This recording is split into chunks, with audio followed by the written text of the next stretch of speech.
The early stages of production on the film Toy Story were a complete nightmare. The production was in a sort of development hell until the infamous Black Friday incident. Disney harassed then new animation studio Pixar constantly. They were to produce and release the film, and they wanted results as quickly as possible.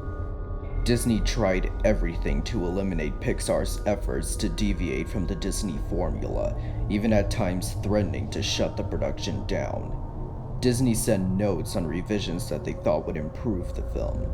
They insisted through their notes, which all read, "Edge. The film needs more edge." The people working on the film at the time struggled so hard to maintain all of Disney's notes and demands. Once a week, they were required to fly across the country to the Disney offices to present them with their progress. Every time, they were met with the same response. Edge. The film needs more edge. Pixar revised the film so hard to meet the deadlines that it resulted in some rather interesting changes. In order to achieve edge, the film became quite a lot darker. Woody became a wildly unlikable character, much angrier and far less comedic than in the final film. Bo Peep's role in the story was far more prevalent, often flirtatious towards the male characters, and was the first to accuse Woody of pushing Buzz out the window. Buzz Lightyear himself was highly reminiscent of an older superhero, speaking in a deeper voice, and was even more deluded and ignorant of his surroundings. The other toys were relatively the same, save for a few minor aesthetic differences. Pixar employees worked literally 24/7 non-stop. Director John Lasseter joked on more than one occasion that he had the best parking space at the office because his car hadn't moved for over 3 days. Some of the writers and storyboard artists began to suffer from chronic insomnia. A few writers reported seeing visions of Buzz and Woody taunting them on their lack of progress, chanting, "Edge. The film needs more edge." Many of the initial writers quit due to the stress it was putting on their personal lives, much to the distress of the remaining crew. By November of 1993, there were 2 of the 5 writers left, and only 1 of the 3 storyboard artists. The remaining storyboard artist was Ralph Thompson. He joined the Pixar team in the winter of 1987, working on short films such as Tin Toy and Knick Knack. He, at the time, did some storyboard work for The Nightmare Before Christmas with fellow artist Joe Ranft. Joe came down with a serious illness and hadn't been to work in a week. Ralph worked constantly in fear of the inevitable correction by Disney. More edge, more edge. Each presentation meant another row of sleepless nights of rewriting and redrawing the same characters in the same bedroom over and over and over. It was maddening. One morning, John Lasseter, Andrew Stanton, and other higher-ups at Pixar came into the office and told everybody what happened at their last meeting. Disney felt things were not looking very good for the film and demanded that, in less than a week, they see the complete film in story reels, with massive revisions. There was a general groan and whining from the crew, and they went back to working. Ralph worked harder than all others involved. Sometimes at 2 in the morning, one of the writers would walk into Ralph's office with a packet of newly written scenes, more to draw, and with more drawings meant for more scratch voice work. He had Disney's vague instructions racing through his mind. More edge, edgier, more. We want results, people, edgier. This is a business, faster, more edge. Move on already. He thought to himself this exactly. The film needed an edge. It needed to be darker, more cynical. It needed more adult humor in situations. It needed an attitude. Of course, Ralph, you dumbass. How couldn't you seen it sooner? Edge. All those hundreds of hours bent over a desk, and all you needed was edge. Why didn't you listen sooner? He gave the film an edge. The story reels were flown over with the main crew to the head offices at Disney. The date was November 19th, 1993, Black Friday. The film was brought into the Disney screening room.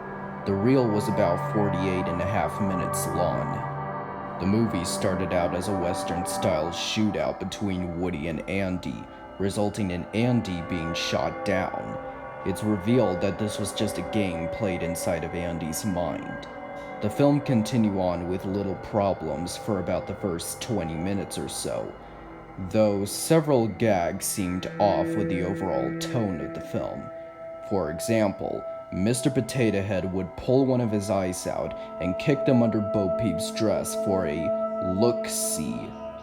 There were several scenes of Woody yelling at the toys to stop caring about Buzz and to pay attention to him, culminating in insults or minor acts of violence.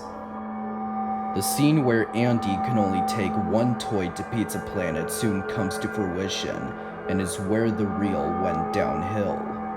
Buzz offered to shake hands with Woody, only to get thrown out the window. There was a stock smashing noise. The other toys were shocked and antagonized Woody for what he had done. Woody showed little remorse and yelled at Slinky Dog to make the toy stop harassing him. After much shouting, with one of the Green Army men saying, "God damn," the toys grabbed Woody and tossed him out the window. He fell onto the ground with a low thump. Cheering was heard from the interior of the house. At this point, the quality of the storyboards became much less refined and almost like chicken scratch. Woody got up and saw Buzz next to him. Buzz's body was shattered upon impact. His arms and legs were broken off and located only a few inches away. There was a large crack down the middle of the chest, revealing a mess of buttons and wires inside. He gave off a sort of electrical twitch motion in his head. His eyes looked as if they were about to pop out of their plastic sockets. The twitching stopped after a few moments. Woody looked in fear and guilt at what he had done to Buzz, and ran off. There was then a jump cut to the scene where the two get stuck in a claw machine. The storyboard art was back to its normal level of quality here. Buzz was completely unharmed and intact, and the scene was almost verbatim to the final film, minus a few differences. The machine was filled with sunglass-wearing pizzas as opposed to the squeak toy aliens, and Sid, the antagonist in control of the claw, was wearing a yellow t-shirt and smoking 3 cigarettes at once. The claw grabbed Woody and Buzz, putting them in the clutches of Sid. There was another jump cut afterwards, once again returning to the chicken scratch style of artwork. The scene was inside of Sid's room.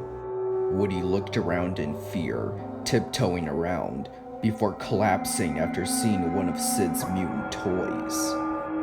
The reel then showed unrelated test animation of the characters running, a few seconds of Buzz running in place, a few seconds of Woody running, and nearly a minute of the two running together. The footage appeared distorted, and Spanish text was present on the screen, which translated to, "It looked like clay models that came to life. Not even my friends could explain how it was. It was something new. They have invented a new way to do that." There was now a shot of Woody standing in front of a black background, with the trademark Pixar ball rolling around in the distance. The scene was animated in the traditional style of a typical 2D Disney film. Woody was completely naked, with anatomically correct features, and stared directly into the camera. His flesh began to rot away, with the exception of his eyes, which remained intact. Woody started to moan in a low voice. What remained of his lips curled into a smile, bits of flesh peeling off as this happened.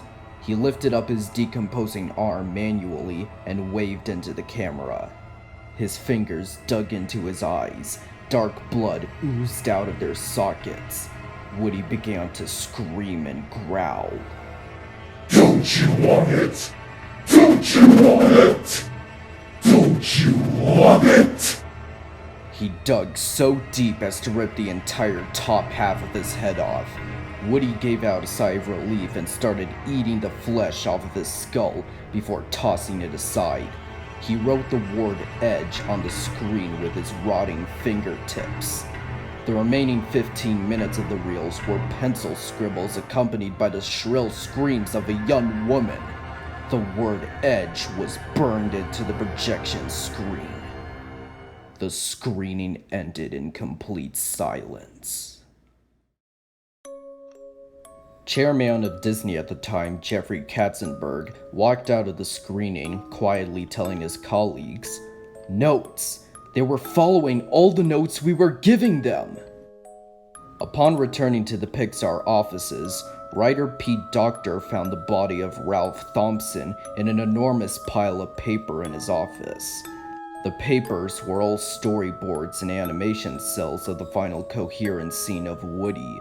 The word edge was scrawled on the back of each one. Further analysis found that the cause of Ralph's death was a heart attack brought on by a lack of sleep and stress. After the Black Friday screening, Disney became far less involved with the film, and Pixar was given the freedom to make the film their way. The film went on to be a huge success, both critically and financially. But the Black Friday incident still remains very much a mystery.